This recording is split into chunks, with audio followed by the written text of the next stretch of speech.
this video, I'm going to talk a little bit about character creation.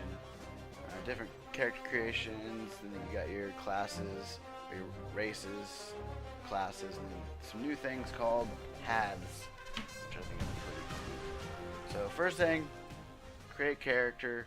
You got two factions, the Exiles and the Dominion. Depends on how you look at it, but essentially the Dominions are looked at as kind of the bad guys. Exiles are kind of the good guys. Basically, Dominion's been picking on these guys. Not very nice. But your Dominion classes, each faction has 4 races. Dominion has Cassians, which are basically like a human class. The Dominion are very prideful, very, I guess, self-righteous. Self-righteous individuals, as you can see, especially by the Cassians. You got your Draken, which are kind of like an alien race. Still a humanoid race, though. Female class with those. It kind of resemble like a, I don't know, mix between a, I don't know, antelope, something very evil. You got your Chua, which this characterization option makes it look all nice and cuddly, cute, but there's some other ones that make it not look so cute, and it's basically like a vermin / rabbit type thing, a mole, I guess, I don't know. And then you got your Makari. You got male and female of those.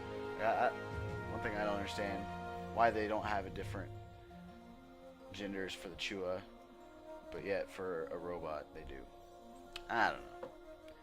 But yeah, either way, you got your Makari, the giant robot, and then you got the female version of it. One thing to note, every time you click between these pictures, you can see that their chooses a different customization for the character. So if you don't have any good ideas, you can just click on that, and it gives you a good place to start.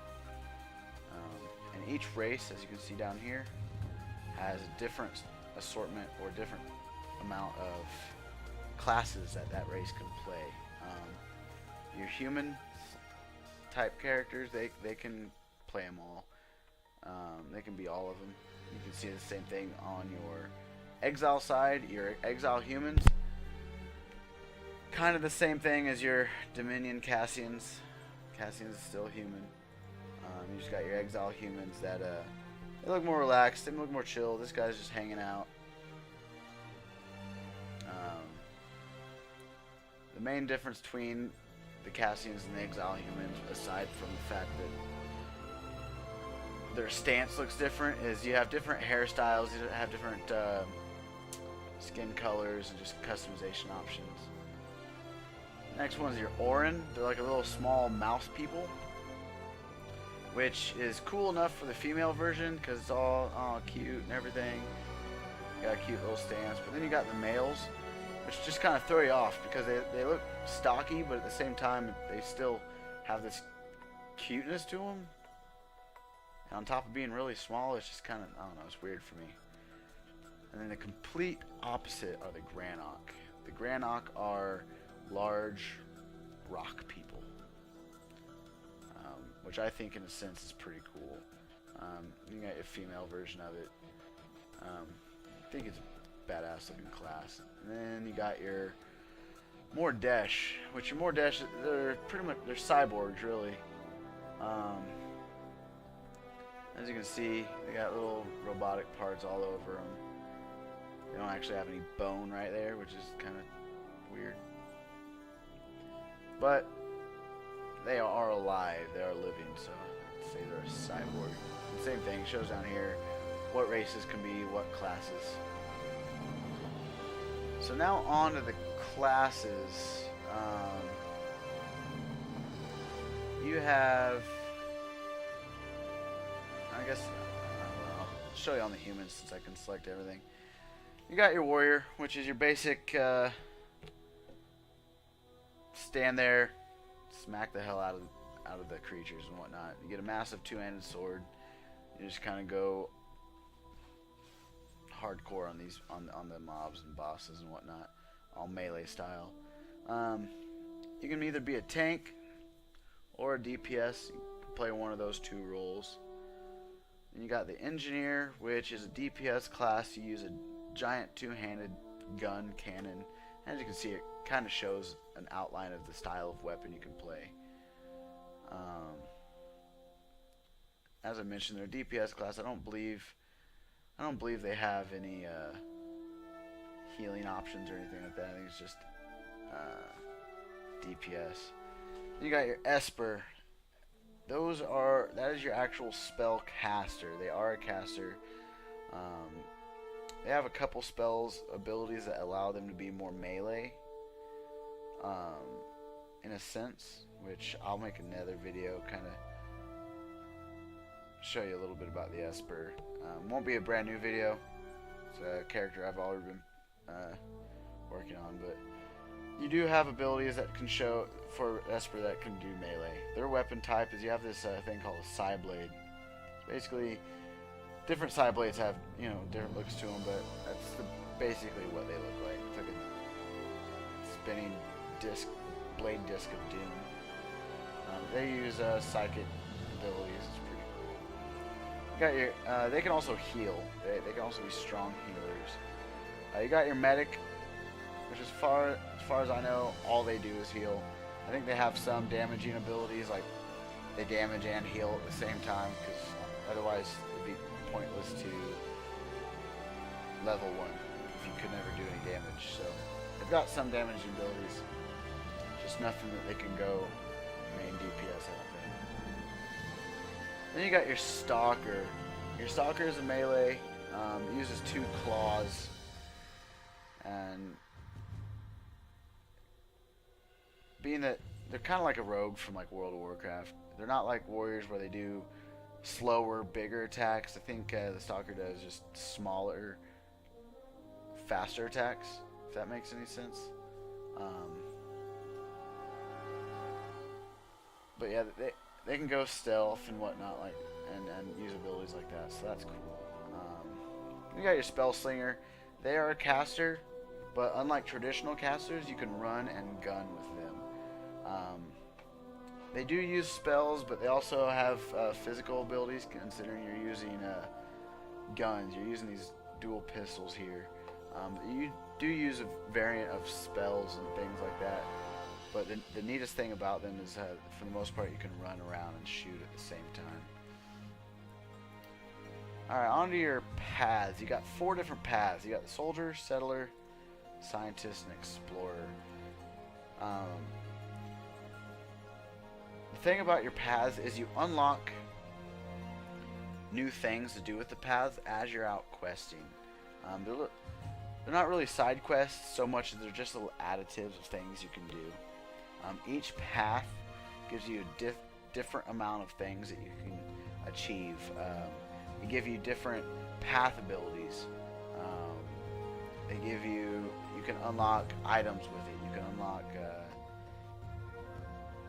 consumable items. You can unlock gear, different things like that. You can get titles, I believe.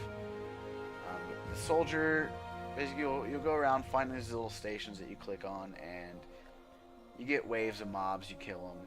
Once you kill them, you get experience towards your path. Your Settler, basically go in, and you can. It's hard to really explain unless I'm showing you, but each little quest hub you can get can be upgraded to a sense. Upgraded to the point where you have these little stations that can give you buffs, and the more you do, I guess the different buffs you can get, and different things like that, different accesses, things that you can access differently. As a Scientist, you get this little scan bot that follows you around, and they can go around scanning creatures, can help uncover hidden lore that you normally wouldn't be able to.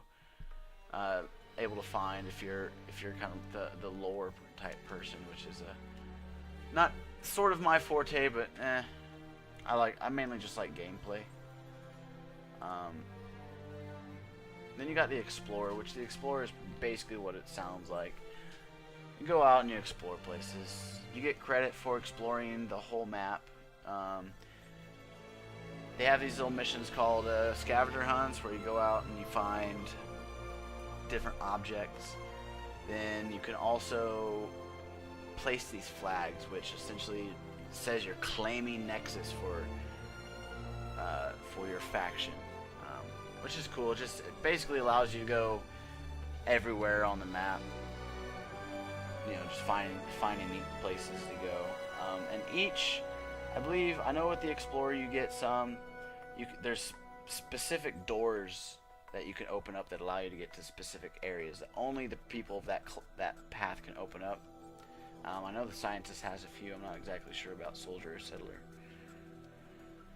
Alright, but now that I've covered a little bit about all the races, the two factions, a little bit about the classes, a little bit about the paths, getting a little bit of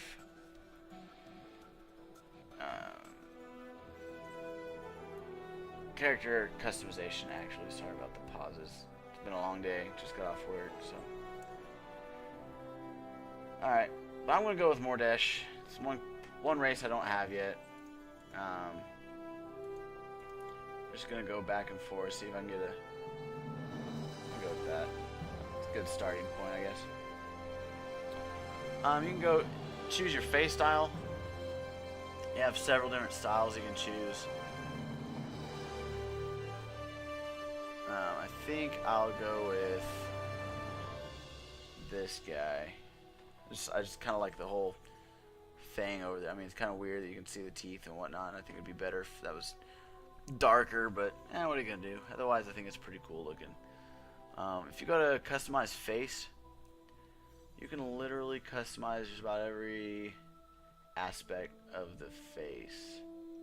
So in case these presets don't give you enough customization options, you can do whatever you want with it. Skin colors. I have several different skin colors here to choose from.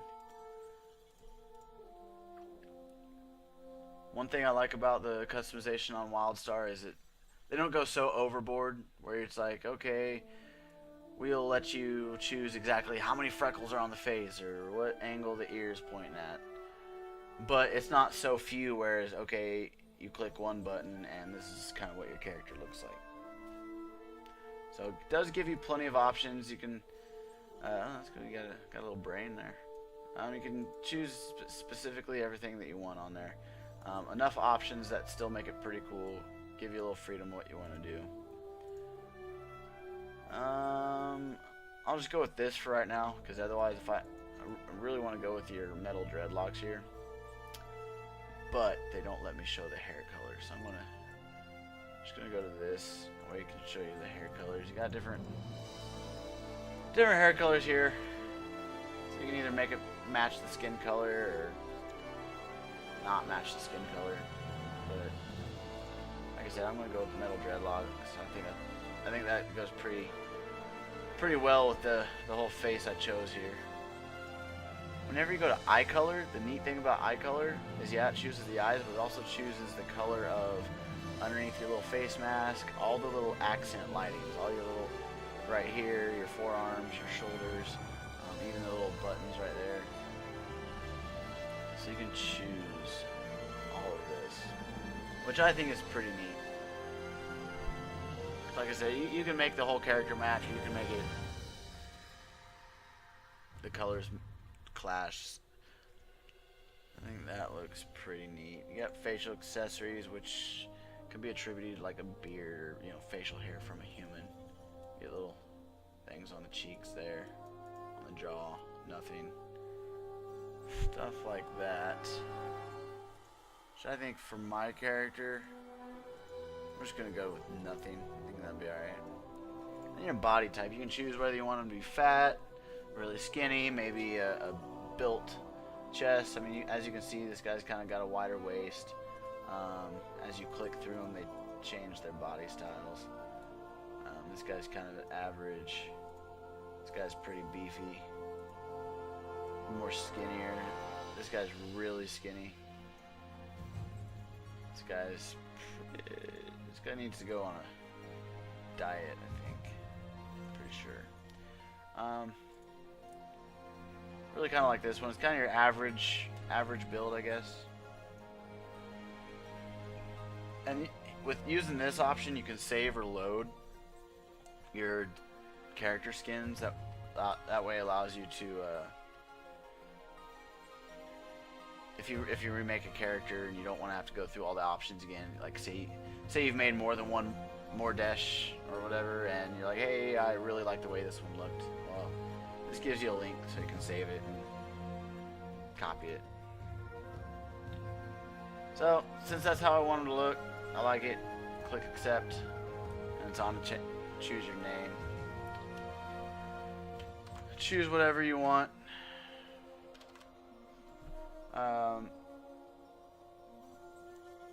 A green arrow doesn't really mean that this name is free. That just means that the configuration of your letters and everything, it's acceptable to the algorithm that NCSoft has set up. Because you can still hit create, and it may not let you. It may say the name's unavailable or something like that. But anyways, that's the basics on character customization. I think they have plenty of options that you can make your character look the way you want it. Can make them pretty look badass.